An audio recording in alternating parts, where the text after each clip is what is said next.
Hi there, Martin from Salvo Migration here, and in this video we're going to work through a case study, something that we call an application and relationship timeline for a partner visa that we recently secured for one of our clients. So stick around.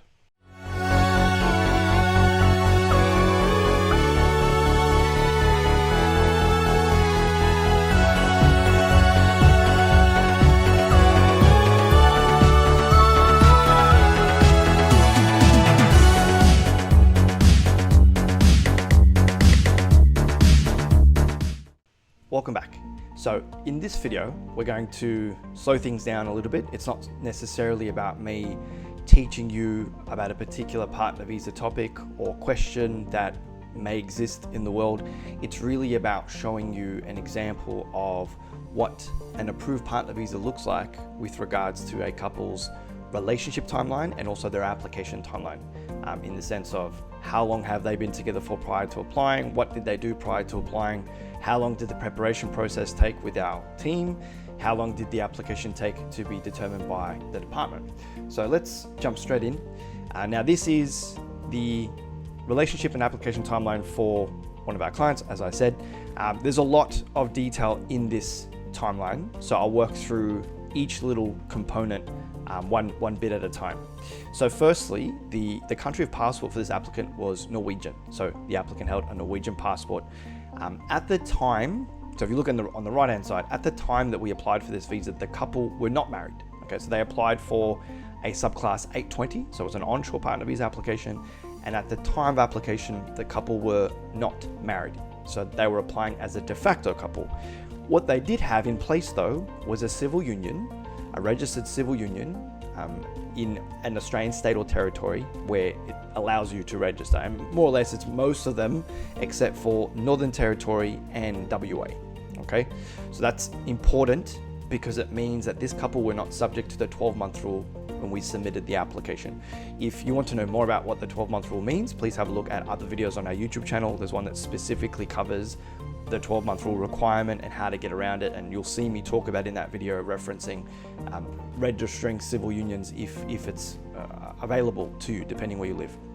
So I suppose another quick piece of information with regards to this application, the total processing time was 2 months from when we submitted the application back in September this year, September 2021, and ultimately was approved on the 16th of November 2021. There's a copy of the approval for proof that what I'm saying is factual.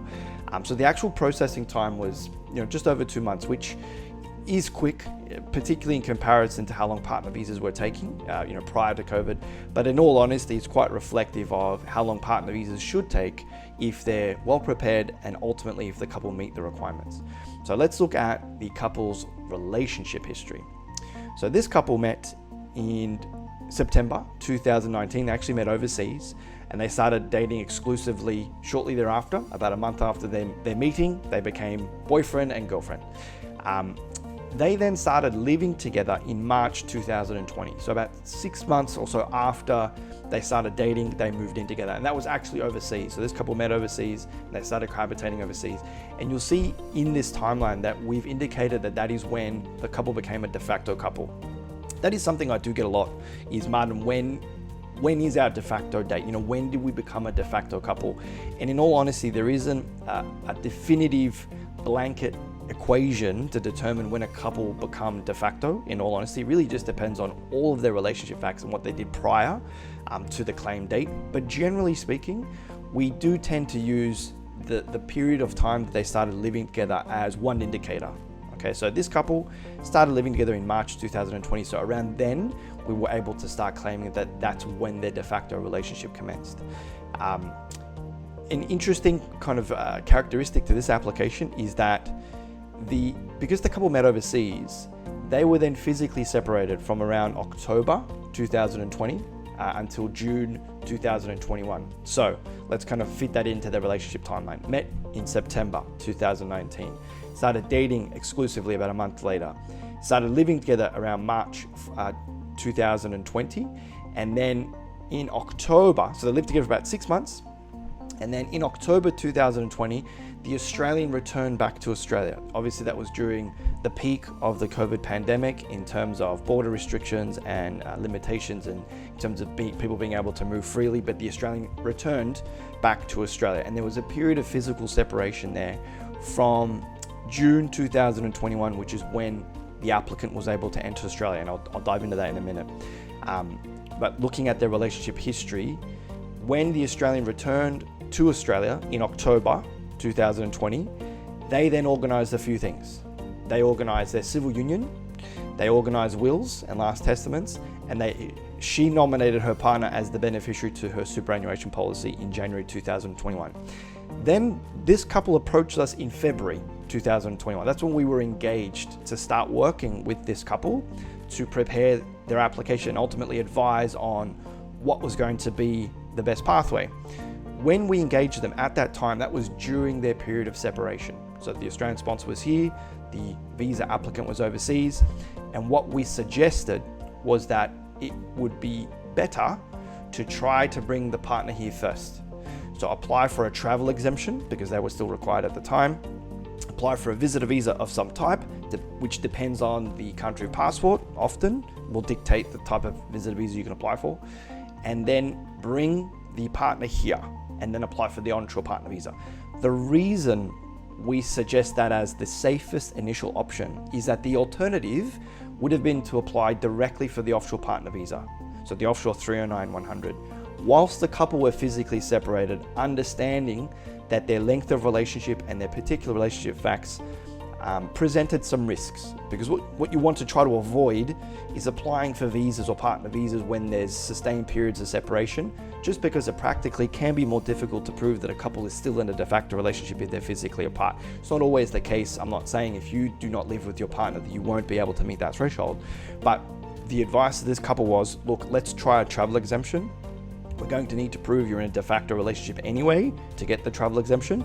The difference though is that there's no cost to the travel exemption. It's a free assessment of your relationship in simple terms, and it can be returned pretty quickly. Travel exemption decisions, really in less than 2 weeks, you should be getting the outcomes. This couple were able to secure their travel exemption, which then meant the travel exemption holder was able to enter Australia once we also secured their visitor visa. So visitor visa, travel exemption, the visa applicant came into Australia, they moved in together here in Australia in July 2021.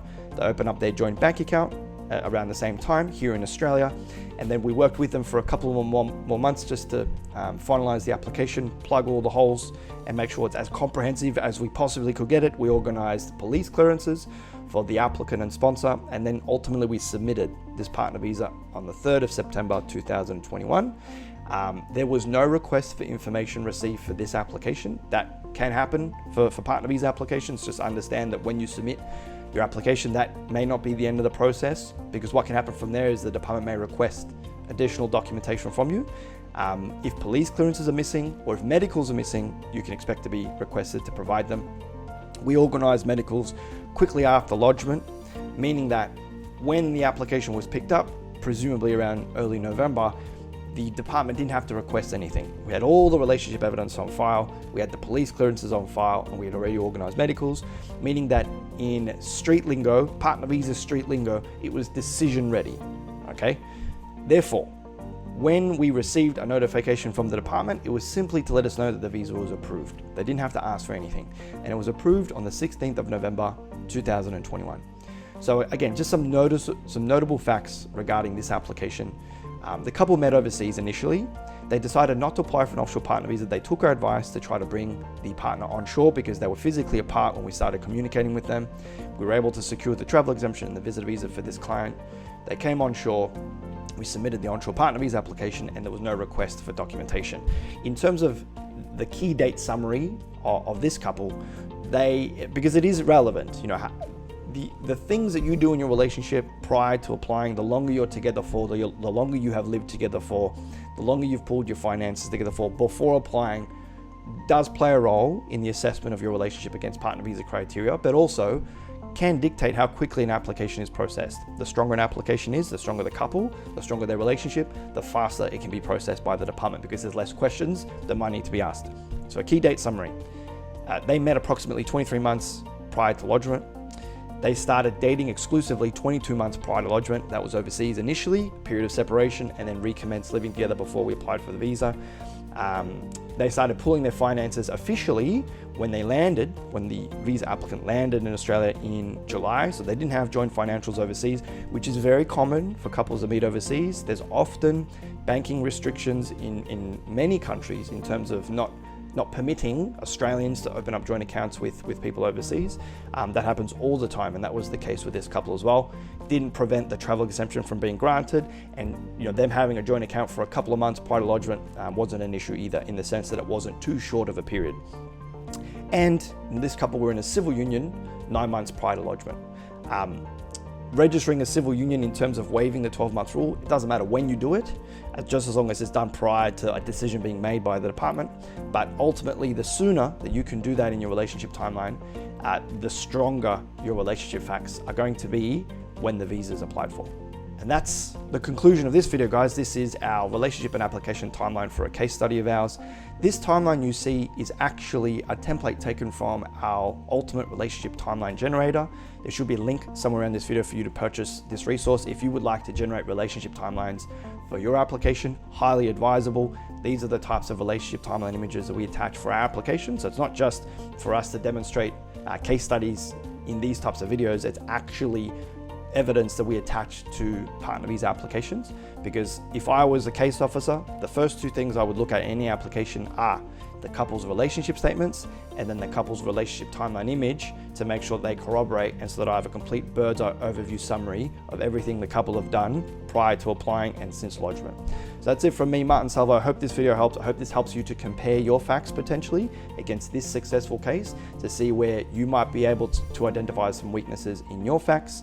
For couples that would like to speak to us directly, there should be a link somewhere around this video to book a partner visa planning session with me personally, and happy to walk you through your timeline to see if we can put in place a safe time to be applying for your Australian partner visa. That's it. Thank you very much.